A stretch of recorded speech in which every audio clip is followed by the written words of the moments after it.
नमस्कार छात्रों। आज हम एनसीईआरटी कक्षा 6 संस्कृत की पुस्तक दीपकम के पंचदशः पाठः अर्थात 15वीं पाठ को पढ़ेंगे, जिसका नाम है वृक्षः सत्पुरुषः इव अर्थात पेड़ सज्जनों के समान हैं। पर्यावरण संरक्षणस्य विषये एका प्रदर्शिनी विद्यालये आयोजिता अस्ति।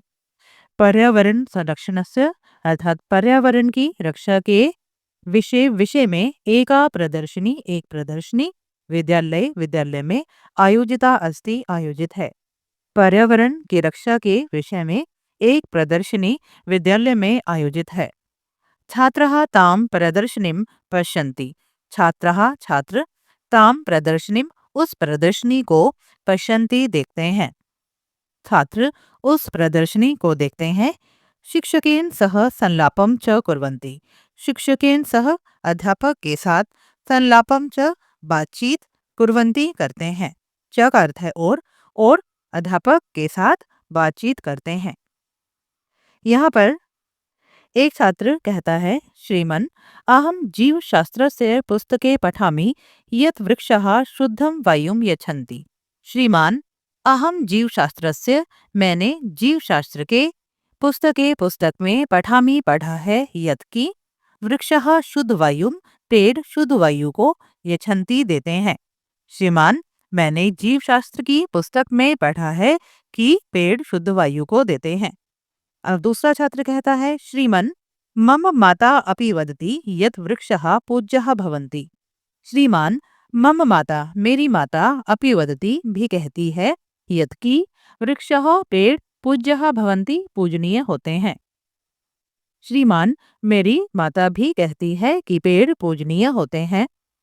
अब अध्यापक कहते हैं, प्रियः छात्रः प्रिय छात्रों सत्यम सच है वृक्षः शुद्धं वायुं फलानि पुष्पाणि च सर्वम अपि यच्छन्ति। वृक्षः पेड़ शुद्ध वायु फलानि फल पुष्पाणि च और फूल सर्वम अपि सब कुछ भी यच्छन्ति देते हैं। सच है पेड़ शुद्ध वायु फल फूल और सब कुछ देते हैं। अतः ते पूज्यः इसलिए वे पूजनीय हैं। एक छात्रा कहती है, श्रीमान अहम एकम सुभाषितम पठितवती। मैंने एक सुभाषित पढ़ा है यत् कि वृक्षः सत्पुरुषः सन्ति पेड़ सज्जन है। मैंने एक सुभाषित पढ़ा है कि पेड़ सज्जन है। अब अध्यापक कहते हैं, किम एवं क्या ऐसा है?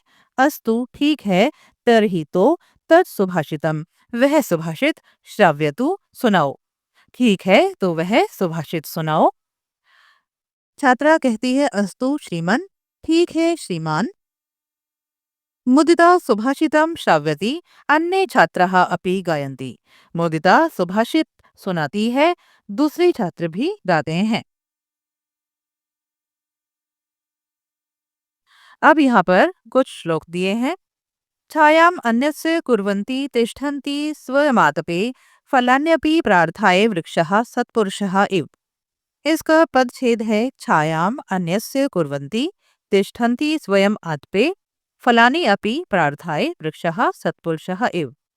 अन्वय है, वृक्षः स्वयं आतपे तिष्ठन्ति किंतु अन्यस्य छायां कुर्वन्ति फलानि अपि प्रार्थाये यच्छन्ति अतः वृक्षः सत्पुरुषः इव सन्ति। इसका भावार्थ जानते हैं। वृक्षः स्वयं सूर्यस्य आतपे तिष्ठन्ति। वृक्ष स्वयं अपने आप सूर्यस्य आतपे सूर्य की धूप में तिष्ठन्ति रहते हैं किंतु अन्येषां लेकिन दूसरे प्राणिनां कृते प्राणियों के लिए छायां कुर्वन्ति छाया करते हैं। फलानि अपि स्वयं न खादन्ति। फलानि अपि फल भी स्वयं नहीं खाते हैं। अपितु अन्येभ्य एव यच्छति बल्कि दूसरों के लिए ही देते हैं। अतः ते सत्पुरुषः इव सन्ति इसलिए वे सज्जनों के समान हैं। यतः ये सज्जनः भवन्ति क्योंकि ये सज्जन होते हैं।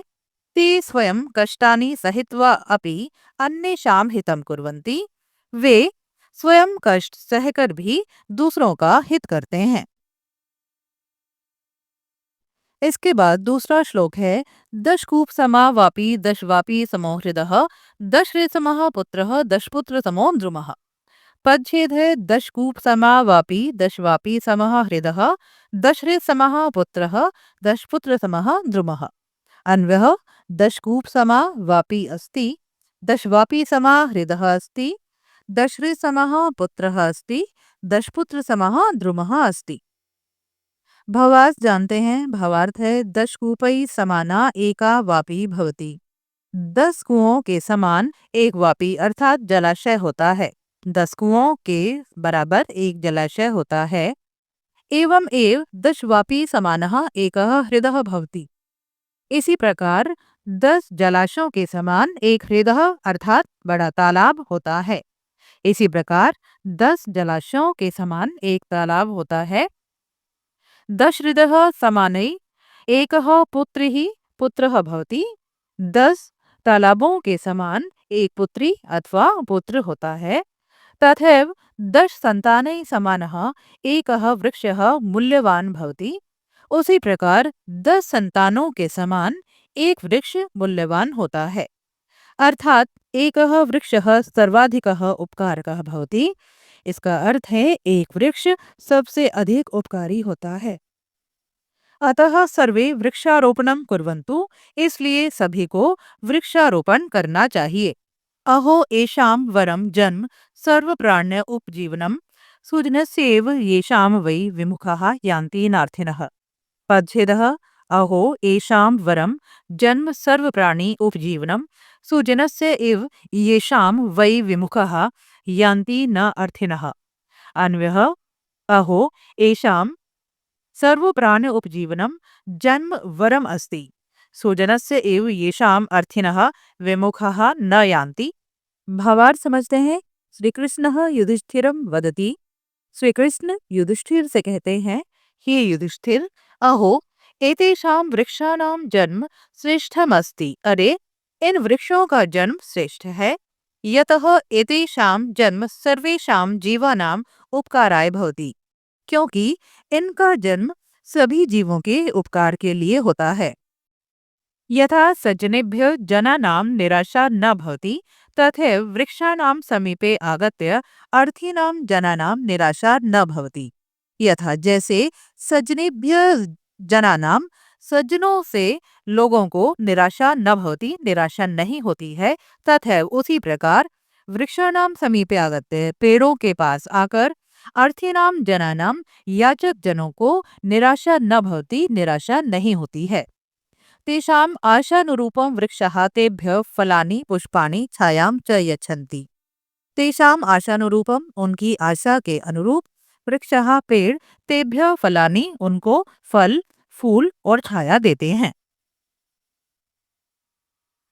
परोपकाराय फलन्ति वृक्षः परोपकाराय वहन्ति नद्यः परोपकाराय दुहन्ति गावः परोपकाराय इदं शरीरम्। पदछेदः परोपकाराय फलन्ति वृक्षः परोपकाराय वहन्ति नद्यः परोपकाराय दुहन्ति गावः परोपकाराय इदं शरीरम्। अन्वय है वृक्षः परोपकाराय फलन्ति नद्यः परोपकाराय वहन्ति गावः परोपकाराय दुहन्ति परोपकाराय एव इदं शरीरम् अस्ति। भावार्थ समझते हैं। वृक्षस्य फलानि अन्ये खादन्ति। वृक्षस्य फलानि पेड़ के फल अन्ये खादन्ति दूसरे खाते हैं। न तो वृक्षः स्वयं खादति न कि पेड़ स्वयं खाते हैं। नदीनां जलस्य उपयोगम अपि अन्ये एव प्राणिनः कुर्वन्ति। नदियों के जल का उपयोग भी दूसरे प्राणी ही करते हैं। गावः अपि अन्येषां कृते एव दुग्धम यच्छन्ति। गायें भी दूसरों के लिए ही दूध देती हैं। एवमेव अस्माकं जीवनम अपि अन्येषां उपकाराय भवतु। इसी प्रकार हमारा जीवन भी दूसरों के उपकार के लिए हो। पुष्पपत्र फल छाया मूल वल्कल दारुभी धन्य महिरुहा येषां विमुखा यान्ति नार्थिनः। पदछेदः पुष्पपत्र फल छाया मूल वल्कल दारुभी धन्यः महिरुहा येषां विमुखः यान्ति न अर्थिनः। अन्वय है येषां पुष्पपत्र फल छाया मूल वल्कल दारुभी अर्थिनः विमुखा न यान्ति ते महिरुहा धन्यः सन्ति। भावार्थ है प्राणिनः वृक्षात् पुष्पाणि पत्राणि फलानि छायां मूलानि वल्कलानि काष्ठानि च प्राप्नुवन्ति। प्राणिनः प्राणी वृक्षात् पेड़ से पुष्पानि फूल पत्राणि पत्ते फलानि फल छायां छाया मूलानि जड़ वल्कलानि छाल काष्ठानि च और लकड़ी प्राप्नुवन्ति प्राप्त करते हैं। प्राणी पेड़ से फूल पत्ते फल छाया जड़ छाल और लकड़ी प्राप्त करते हैं। अर्थात वृक्षाणां पार्श्वे यत् किमपि अस्ति तत् सर्वमपि प्राणिनां कृते एव अस्ति। अर्थात इसका अर्थ है वृक्षाणां पार्श्वे पेड़ों के पास यत् किमपि अस्ति जो कुछ भी है तत् सर्वम अपि वह सब कुछ प्राणिनां कृते प्राणियों के लिए एव अस्ति ही है। वृक्षः कदापि याचकान् निराशान् न कुर्वन्ति। वृक्ष कभी याचकों को निराश नहीं करते हैं। अतः वृक्षः धन्यः सन्ति, इसलिए पेड़ धन्य है। पिबन्ति नद्यः स्वमेव नाम्भः स्वयं न खादन्ति फलानि वृक्षः नादन्ति सस्यं खलु वारिवाः परोपकाराय सतां विभूतयः। पदच्छेदः पिबन्ति नद्यः स्वयं एव न अम्भः स्वयं न खादन्ति फलानि वृक्षः न अदन्ति सस्यं खलु वारिवाः परोपकाराय सतां विभूतयः। अन्वयः नद्यः अम्भः स्वयं एव न पिबन्ति वृक्षः अपि फलानि स्वयं न खादन्ति वारिवाः अपि सस्यं न अदन्ति खलु यतः सतां विभूतयः परोपकाराय भवन्ति। भावार्थ है नद्यः स्वीयं जलं स्वयं न पिबन्ति अपितु अन्येषाम् उपयोगाय यच्छन्ति। नदियां स्वयं के जल को अपने आप नहीं पीती हैं अपितु बल्कि अन्येषाम् उपयोगाय यच्छन्ति दूसरों के उपयोग के लिए देती हैं। नदियां अपने जल को स्वयं नहीं पीती हैं बल्कि दूसरों के उपयोग के लिए देती हैं। एवमेव वृक्षः अपि फलानि स्वयं न खादन्ति। इसी प्रकार पेड़ भी फलों को स्वयं नहीं खाते हैं। मेघः अपि जलम वर्षन्ति। बादल भी जल की वर्षा करते हैं किंतु वृष्टया उत्पन्नम सस्यम स्वयं न खादन्ति। लेकिन वर्षा के द्वारा उत्पन्न अनाज को स्वयं नहीं खाते हैं। अनेन प्रकारेण सज्जनानां संपदः अपि परोपकाराय भवन्ति। इसी प्रकार सज्जनों की संपत्ति भी परोपकार के लिए होती है। यहाँ पर है वयम शब्दार्थान जानीमः। हम शब्दों के अर्थ को जानते हैं। यहाँ पर कुछ शब्द हैं, उनके अर्थ हिंदी में अर्थ, इंग्लिश में अर्थ और यहाँ पर है मातृभाषया अर्थम लिखन्तु। अगर आपकी मातृभाषा हिंदी से अलग है तो यहाँ पर आप अपनी मातृभाषा में इन शब्दों के अर्थों को लिख सकते हैं। पहला शब्द है आतपे। इसका अर्थ है सूर्यतापे अर्थात धूप में। प्रार्थाय अन्येषाम् उपकाराय दूसरों के उपकार के लिए। सत्पुरुषः सज्जनः अर्थात सज्जन लोग। वापी दीर्घिका अर्थात बावड़ी। हृदः सरोवरः अर्थात तालाब या झील। द्रुमः का अर्थ है वृक्ष अर्थात पेड़। वरम श्रेष्ठम श्रेष्ठ। अर्थिनः प्राप्तुम इच्छुकः अर्थात प्राप्त करने के इच्छुक। वहन्ति प्रवहन्ति अर्थात बहती है। वल्कलम वृक्षस्य त्वक अर्थात पेड़ की छाल। दारुभी काष्ठई अर्थात लकड़ियों से। महिरुह वृक्षः पेड़। अम्भः जलम अर्थात पानी। वारिवाह मेघः अर्थात बादल। विभूतयः समृद्धः अर्थात समृद्धियां। तो छात्रों, ये था आपके पाठ 15 का हिंदी अनुवाद। आशा करती हूँ आप सभी को अच्छी प्रकार से समझ में आया होगा। वीडियो देखने के लिए आप सबका धन्यवाद। मिलते हैं अगली वीडियो में, तब तक के लिए आप सभी को नमस्कार।